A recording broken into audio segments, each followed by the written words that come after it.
on my way here, I thought of a fun thing. I just tried to send René another 200 slides because throughout the day there's so many things that came up in me and I wanted to share. But as many of you didn't know, I'm here to give out a reward. And I borrowed the IF Design Foundation logo with my best illustrator skills that I taught myself. It's almost tonight. We recognize the most sophisticated, adaptable and intelligent design ever created. Hands down, there's not been a better one. Surprise, it's not here in the shelves. Some of the perks of this design are self-repairing, energy efficient, it's adaptive to environments, it has inbuilt intelligence, dynamic ventilation system, it has a near human emotional cognition in many cases. I like this. Oh, let's see what comes. At least, that's how it's designed to be. And the award for best design ever goes to the human body. And I'm going to ask a few small, maybe larger, confronting questions, and then we're going to do something nice. But if your body is an award-winning design, are you treating it like one? Shit. We knew this would come. Now, I've been speaking to a few people today, and there's a fun thing I mostly do, and I try to kind of scope it or kind of put it into, into this, because many of you are designers, so I'm pretty sure that you can answer these 3 questions. Is there anyone who cannot? Maybe that's a fun. I think any of you can. Well, can you answer these? 8. What?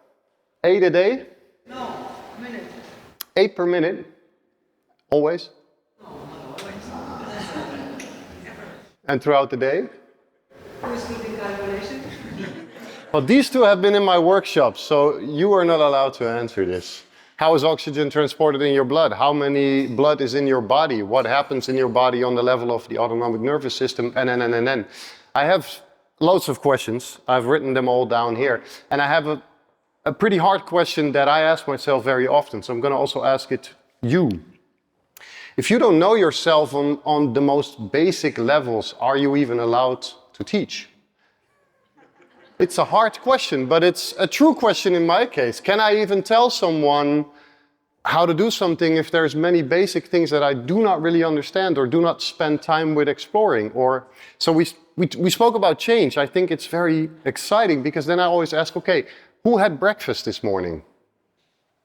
Hands up. Who was hungry? Like hungry, like you need breakfast. So why did we have breakfast? Because we always do that. But we've been speaking about change all day. Who drank coffee? Did you know that the acidic properties of coffee are actually complete poison to our system? Everything in our system says poison. So the only reason we drink it is because what it does to us. And most of us just simply drink it because you drink it every morning at 6:15, 7, 8 or something like that.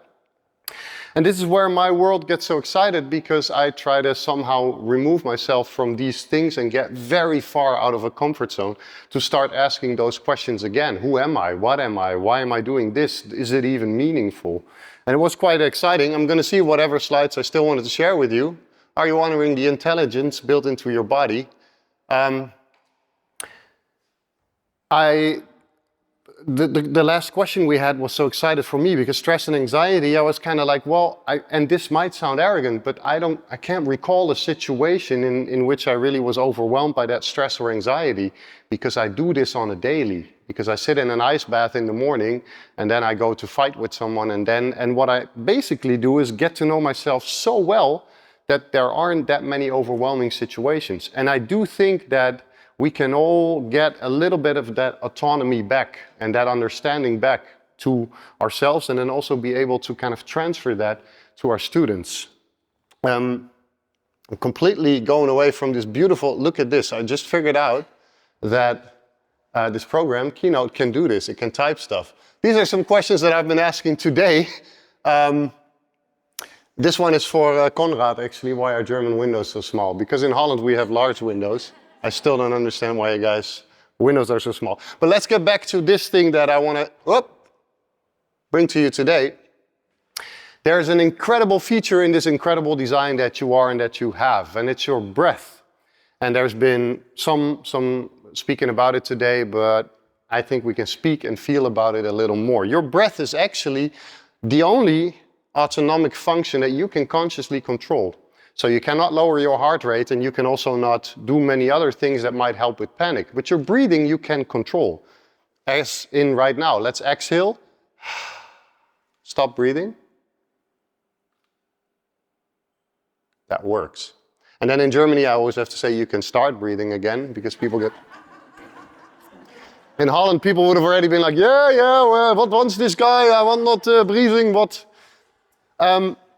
It's the only autonomic function that we can consciously control. And it's funny because we kind of read this and we're like, yeah, and we hardly ever use it. Actually, what we do is what I call the orange experiment, and I think it's beautiful. In a world that's dominated by this brain already, this is what we do. Close your eyes for a second. I'm going to do a small experiment. I'd like you to not think about an orange. Do not think about this beautiful orange with the orangey taste. And now there's going to be one, this is going to be creativity. There's going to be one person with a funny answer. What did you think about? An orange. Okay. An apple. So, oh, come on, we can be more creative. I heard avocado, I heard it all. So, and we laugh now, but this is what we most of the time do when panic arises. We say, do not panic. No, there's no reason to panic. It's okay. There's nothing wrong. And our brain hears panic, wrong, panic, wrong. And then it does something even more funny. And that's the part of Anne, and that's why I'm a big fan when I heard Anne would be here, because I have all your 3 books. I love neuroscience. What our brain does is it kind of checks on the inside, and it doesn't have eyes there, so it just checks some of the autonomic functions. And what it does is, for instance, check, what does my breathing do? And what does your breathing do?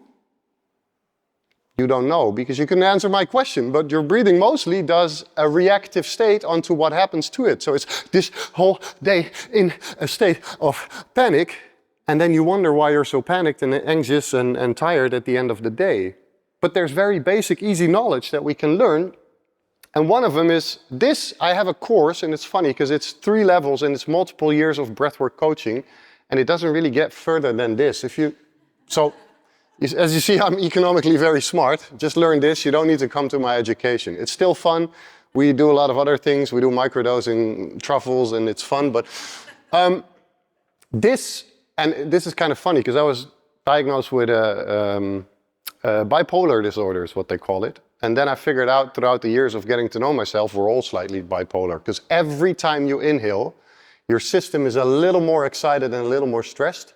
And every time you exhale, it's a little more relaxed. So in some way, we are all bipolar because 22,000 times a day, approximately, this happens.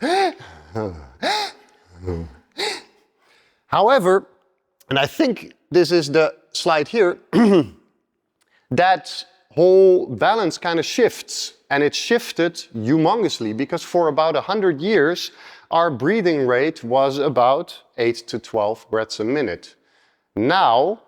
Nowadays we are at like 18 to 22, so something has changed. The fun thing is, it's not our system. The system is just doing what we give it. The system is just reacting to our input. What the system is doing is reacting to what's happening around it, and what happened around us has increased 1,000 times because noise and light and fake daylight and sitting in a basement all day without lighting, stuff like that isn't really healthy for our system. And since no one taught us anything about it, because ever since we were 4 or 5 years old, what we heard is doch nicht so schlimm. Stell dich doch nicht so an.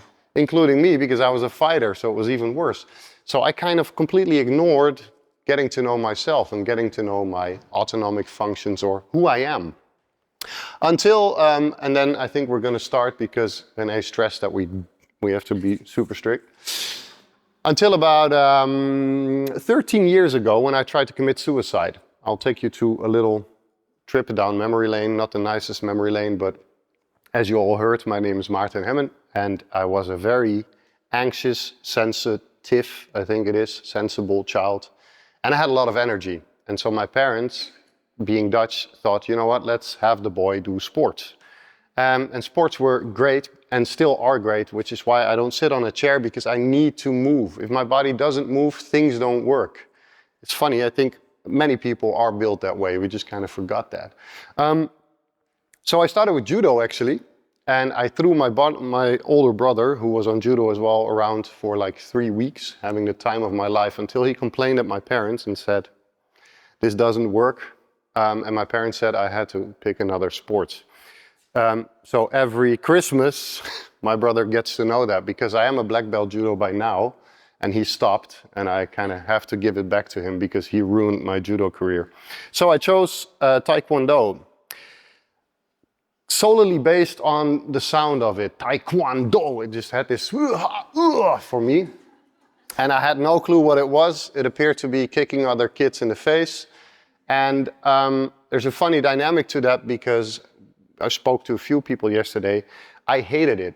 I still hate punching and kicking people in the face. It's part of my life.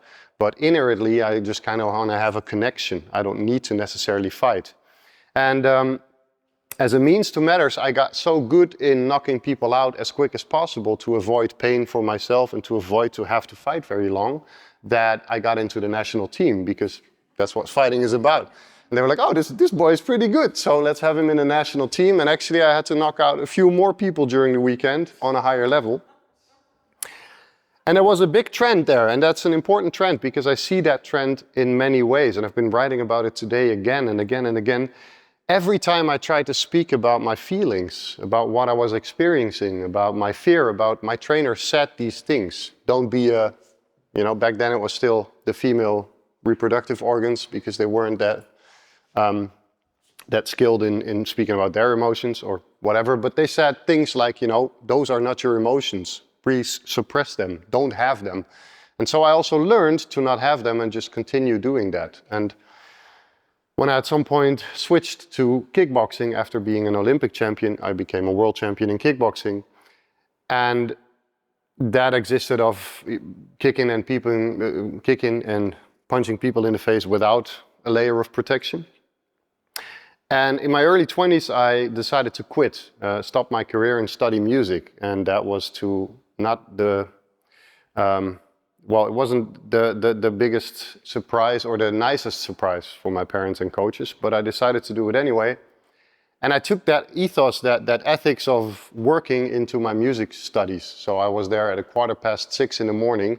And since you all deal with art students, you know how irregular that is. Having someone be there at 6:15, not drunk, not hungover, I became the favorite student of my teacher, who was a renowned drummer. And he took me under his wings out of good reasons and good intentions, but he took me under his wings, giving me a job with 23, playing in front of 60,000 people, substituting him. And it was the same kind of performance, and no feelings at all. The only difference to my martial arts career was that I already learned to not speak about feelings, just ignore them, put them in a pot.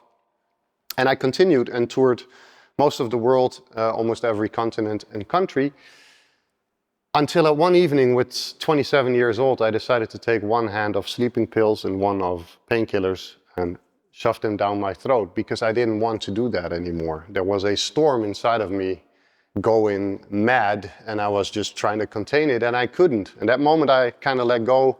It overwhelmed me so badly that I decided to end my life. And as hard as it might sound, trigger alarm we say nowadays, I think, it was the best thing that ever happened to me, because I couldn't lie anymore. And I couldn't say I'm doing fine anymore. And I also couldn't go back any further. And so, I still have that time. I'll take that time.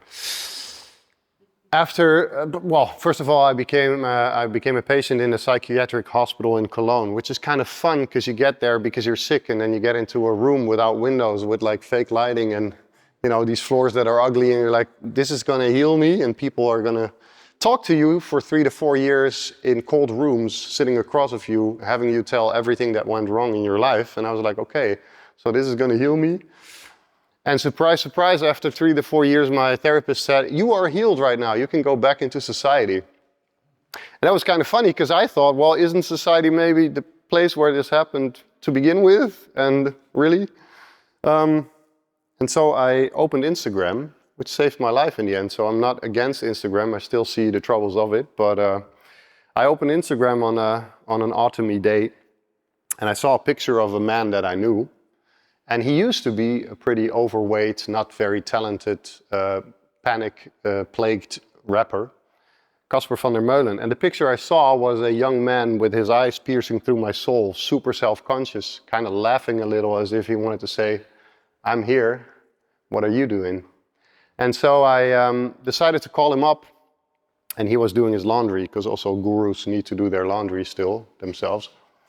He said, why don't you come to Poland? There is a Dutch guy that is called Wim Hof. Nobody knows about him, but I think this is going to be big. He's crazy as F. Why don't you come over? And so I came over, flew to Poland. And this is actually where I wanted to go. And then I'm going to shut up. We're going to breathe and do nice things. It was -12. We slept in a house with hardly windows and cracks and everything in the floor, and it was cold. And the next morning, this bunch of hippies at 7:30 was standing there in shorts and t-shirts. And me coming from a different background, I was like, okay, what the hell's going on? So I had on 3 jackets and a hat and a scarf. I think gloves, actually. And so we walked out to a river, and that river was full of ice blocks, literally driving down there. And Wim said in his classic Wim tone, so guys, we are gonna jump in. And everybody was cheering, and I was like, as I love to say, me no jumpy in here.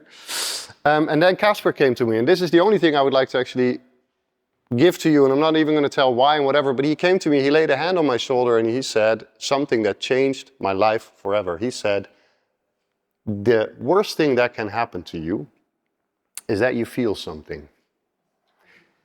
And it literally made the ground beneath my feet disappear, because it was so true and so confronting. Because there were older people and less fit people than I already in that river and coming back out alive. So I wasn't afraid of death. It wasn't that story I was telling myself. And I think that's what we do a lot. We come up with these stories for 10 or 20 or 30 years about who we are, but it's nonsense, because I knew that when I was going to go into that ice-cold effing river, that I wouldn't be able to avoid feeling. I wouldn't be able to hold that, what's it called? The decal. You know, I wouldn't be able to hold the decal on that pot of feelings. And so less brave than I do it nowadays when I give workshops, I took off my clothes and I jumped in and I felt everything. Literally everything, from joy to grief to pain to sorrow to the enlightenment and the darkest hell beneath me. And I also kind of understood that that's the only way to go as a human being, is to kind of not avoid all those things more and more and more and more, but it's kind of to have them, invite them back into my life. And I think it was with Conrad, we just during the break termed the coin emotionsbehindert. It's a little hard, but it's kind of what modern society seems to be more and more. We have a very one-sided system of emotions that we kind of choose to feel, and a lot of them we kind of, avoid. And I think if we do that, we actually make ourselves less capable of dealing with life, because life will throw anxiety and fear and all those kind of things. It will throw it at you. So since then, my philosophy has been, how can I get out of my comfort zone, and how can I feel as much as possible? By jumping in an ice bath, by swimming under an ice, in a lake with 2 points, swimming under the ice, by fighting people, by doing all those things deliberately with enough recovery and a sane mind. But how can I actually get good at feeling all these negative emotions? And is that a comfort zone that actually helps me? For instance, be creative. Because I think creativity, and that's the exciting thing, is also the ability, and pardon my French, I am going to say it, like, I know it's recorded, but it is also the ability to not give a fuck. To literally sit there and have everyone complain, and you'll be like, guys, there's a lot worse. Like in the German trains when the air conditioning doesn't work. And everyone's, and I'm thinking like, well, I've been in colder and in more hot environments, and actually it's kind of cool. The train does run, we'll get there. maybe even when you get an assignment you don't quite understand, and you'd be like, well, you know what, it doesn't really matter. I'm gonna just do something. I'm gonna just write down a story and it will be all right. And that's the point I tried to make this morning, and I think it's an important point, is, you know, you can make your comfort zone smaller and smaller and smaller by expecting everyone around you to do the work, but they won't do it for you. So can you enlarge your comfort zone? Now, how do we do that? With breathing, of course, otherwise I wouldn't have this beautiful slide about breathing. There's a lot of ways to do this, and this is not a solution, but this is something I would like to offer you guys. And I think it's one of the most beautiful gifts I've been able to give for the last decade. It is time and attention to something we hardly ever pay attention to. It's our breathing. And so I came up with a system that's very exciting in many ways, because this is also what happens if you breathe reactively. We have a gear 0 until a gear 5. And as you can see, also my slides aren't professional because they kind of stop here. And you might be in gear 4 and 5 more often than you wish to, simply because you don't really think about it and you don't know it. Now, if you deliberately go here, you stress your body, and stress is actually fun. It's been talked about 20 times today. Stress is super cool, actually, but without stress, we wouldn't be here. But what kind of stress, and how do you deal with it? And, you know? And so this system is the gear system in which you can do a small journey with your breath. And I thought actually I was going to play it nicely and just sit here and help you guys, but René said, no, we're going to do this live. So I brought my hand pen. Why don't you take a look at this big green dot on your card? How could you breathe as this big green dot? Is there a way to breathe such that your breathing becomes this big green dot? Another confronting question, what are you afraid of? Because everyone's smiling at me, but no one's being the big green dot. I'm sorry. Because if I see this big green dot, my breathing says, it becomes big, it becomes light, it becomes green. So why don't you try it out? Why don't you let go of that fear that someone might hear your nose, which is, you know, kind of a part of your body.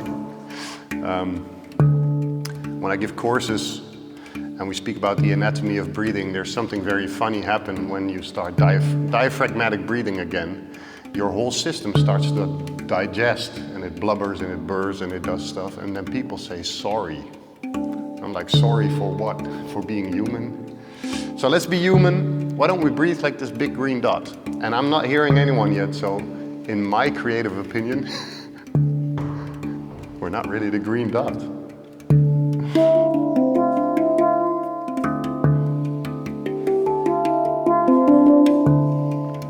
Beautiful. Give me one really fat, nice inhale through your nose. And the fattest sigh of the week.